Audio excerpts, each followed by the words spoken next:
Olá, nos vídeos anteriores vimos sobre a estrutura geral da LGPD, alguns conceitos e definições. Neste vídeo, vamos ver de maneira rápida um pouco sobre o RGPD, o Regulamento Geral de Proteção de Dados da Comunidade Europeia, que serviu de base para a lei brasileira. Então, o Regulamento Geral de Proteção de Dados é um regulamento, uma lei, né, que tem esse número aqui, 679/2016, que teve a sua vigência a partir de maio de 2018. Ela serviu de base porque a Lei Geral de Proteção de Dados e a Comunidade Europeia determinou que só se faz negócio com a Europa se as empresas estiverem em conformidade com o regulamento europeu. Então, uma empresa brasileira que faz negócio, exporta para a Europa, para poder continuar atuando na Europa, ela precisa estar em conformidade com o regulamento europeu, o RGPD. Isso forçou com que tanto o Brasil quanto vários outros países do mundo utilizassem o RGPD como modelo. Então, se a gente for analisar com calma o que diz o regulamento europeu, está aqui a estrutura dele em português de Portugal. Você pode escolher todos os idiomas relacionados à Comunidade Europeia. Ele vai trazer as situações muito semelhantes ao que está na legislação brasileira. Por exemplo, quando nós falamos em dados sensíveis, eles vão tratar de dados que chamam de dados especiais. E se nós formos ver aqui a letra da lei do RGPD, nós vemos aqui, é proibido o tratamento de dados pessoais que revelem a origem racial ou étnica, as opiniões políticas, as convicções religiosas ou filosóficas, a filiação sindical, bem como o tratamento de dados genéticos, dados biométricos, dados de saúde, dados da vida sexual ou orientação sexual de uma pessoa. Para comparar com o que tem na lei brasileira,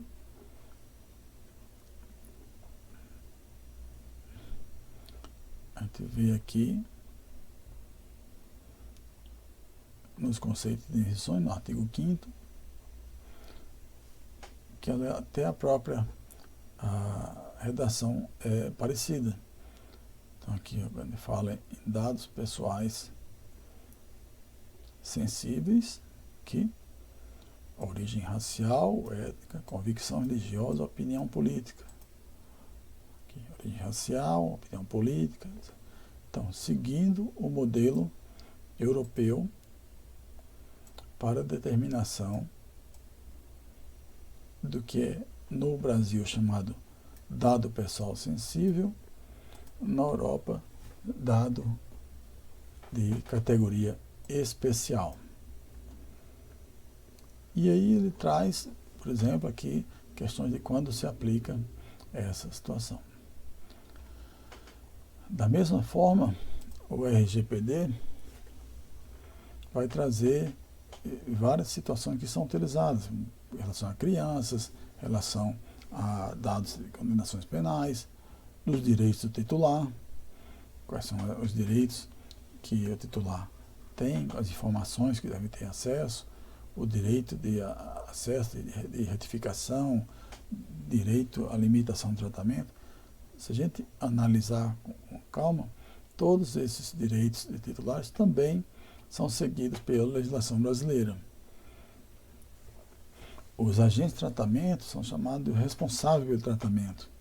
E o subcontratante é o que nós chamamos aqui do operador. O responsável é o controlador e o subcontratante, o operador. Então, a nomenclatura é um pouco diferente no português de Portugal. E aqui fala do encarregado de proteção de dados. E a gente vê que tem os aspectos muito parecidos com o que a gente utiliza no Brasil. Então, o modelo europeu serviu de base para o modelo brasileiro e para vários outros países. Nesse mapa aqui, nós identificamos os países, que a Alemanha, a Áustria, a Bélgica, que estão relacionados à área de atuação do Regulamento Geral de Proteção de Dados. A Inglaterra, a Grã-Bretanha, com a saída da Comunidade Europeia, criou sua própria legislação, mas também seguindo quase que ao pé da letra o que diz o Regulamento Europeu. Também vamos mostrar que essa questão de proteção de dados não é só no Brasil, não é só uma questão da Europa, mas uma nova visão sobre o direito dos cidadãos. Então, com o aumento das redes sociais, da internet, de situações de exposição de dados pela internet, vários países começaram a se preocupar com isso e começaram a se preocupar com a privacidade de dados de seus cidadãos. Na União Europeia, isso já vem desde 1995, uma primeira diretiva, né, e que culminou com o RGPD em 2016. Nos Estados Unidos, por ser uma legislação lá, dependendo de cada estado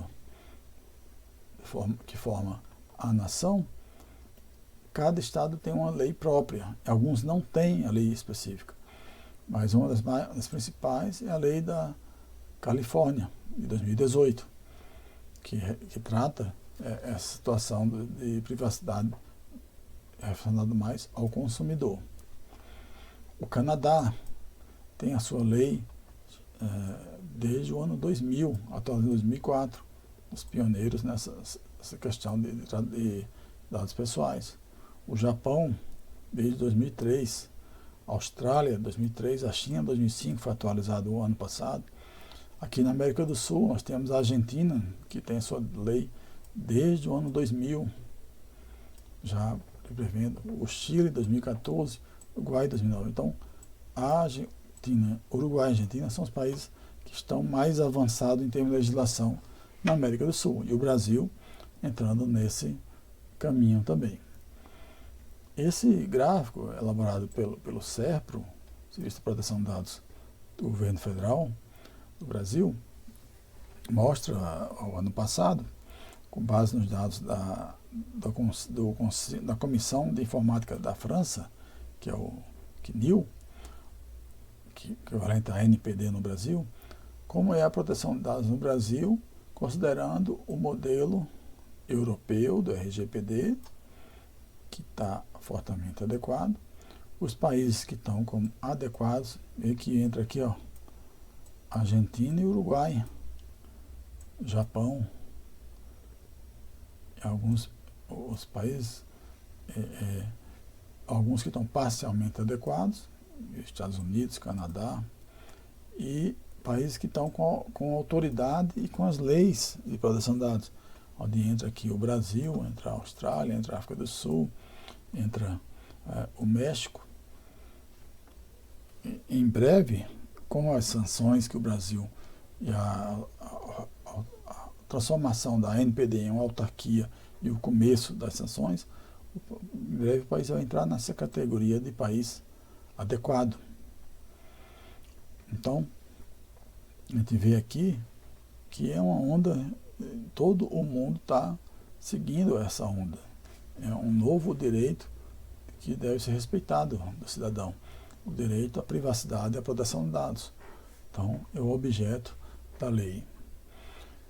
Com isso, concluímos essa primeira parte do curso, que envolvia toda a questão da lei, da organização geral, dos conceitos e do fundamento, ou seja, de onde veio e como está esse caminho do Brasil em comparação com outros países do mundo em direção à questão da privacidade e proteção de dados dos seus cidadãos.